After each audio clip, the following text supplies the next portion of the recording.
Milí diváci, možná málo kdo z vás ví, že podzimní období je obdobím, kdy se nám nejlépe daří hubnout. Je to asi tím, že po létě je tělo odpočaté a organismus je schopen přijmout přísnější režim.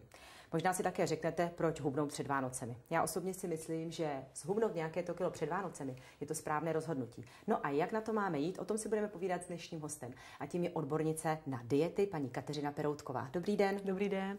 Máte naprostou pravdu, protože podzim je skutku vhodné období na hubnutí, ale vhodné je taky to tělo v té hubnoucí snaze podpořit.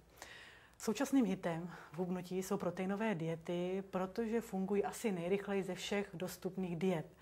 Můžete první výsledky hubnutí vidět již za 5 dní. Vy můžete hubnout jenom těch 5 dní, anebo pokud si přejete zhubnout radikálně, můžete držet tuto dietu i dlouhodobě.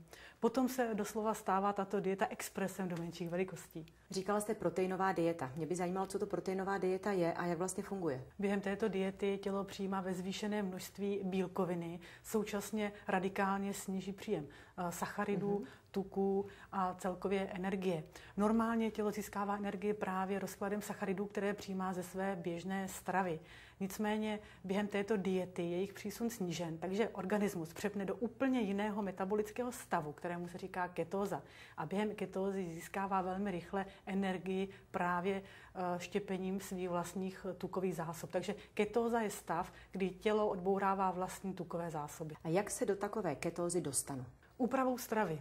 Musíte výrazně zvýšit právě příjem bílkovin, příjem cukru snížit až na 60 gramů, příjem tuku a energie ideálně pod 850 kilokalorií na den. Jenomže právě toto může být docela obtížné uhlídat, takže já doporučuji si pro držení diety připravovat spíše tato proteinová instantní jídla, kde je poměr všech těchto živin, bílkovin, sacharidů i kalorií přesně namíchán tak, aby vás provedl bezpečně celým hubnutím. Pojďte mi říct, na co by si zájemce měl dát pozor, když si bude kupovat tyto proteinová instantní jídla. Tak každá proteinová dieta by rozhodně měla obsahovat správný poměr živin, minerálů a vitamínů, které jsou nutné pro bezpečné hubnutí. Evropská unie stanovila přísná kritéria pro náhradu stravy pro redukci tělesné hmotnosti a ty musí proteinové diety splňovat. Navíc určitou zárukou kvality může být prodej také v lékárnách. A jak je to s hladem? Nebudu mít při držení této diety hlad? Možná se může stát, že první 2 dny, než tělo spálí veškeré zbytky cukru, můžete pociťovat hlad, ale potom už začne získávat velmi rychle energii právě z vlastních uložených tukových zásob. A játra metabolizací tuku vysílají potom do mozku signál, že organismus už je nasycený. Takže tato dieta, vzhledem k tomu, že vlastně konzumujete 4 jídla denně, nemáte pocit hladu, nehladovíte. Dobře, nám se podaří zhubnout a nemám se bát efektu. Víte, jak některé diety končí, že se mi všechna kila potom vrátí zase zpět. Vím, ale vy během této diety nehladovíte. Tělo dostává stále potřebné živiny, minerály i vitamíny, takže rozhodně nemá tendenci si po skončení diety vytvářet zásoby. Naopak díky pravidelnosti konzumace této diety si podpoříte svůj metabolismus a je dobré vlastně dodržovat tento režim i po skončení diety a udržovat svůj metabolismus takto v chodu. Když už vás tady máme u nás ve studiu nedělního receptáře Extra, pojďte nám představit tuto 5denní dietu. Tato metoda byla vyvinuta na Harvardské univerzitě v USA, kde byla určena pro užívání pod lékařským dozorem. Ale díky svým skvělým výsledkům se setkala s naprostým nadšením. A toho se chopili finští vědci a celý koncept přepracovali tak, aby byl vhodný i pro domácí užití.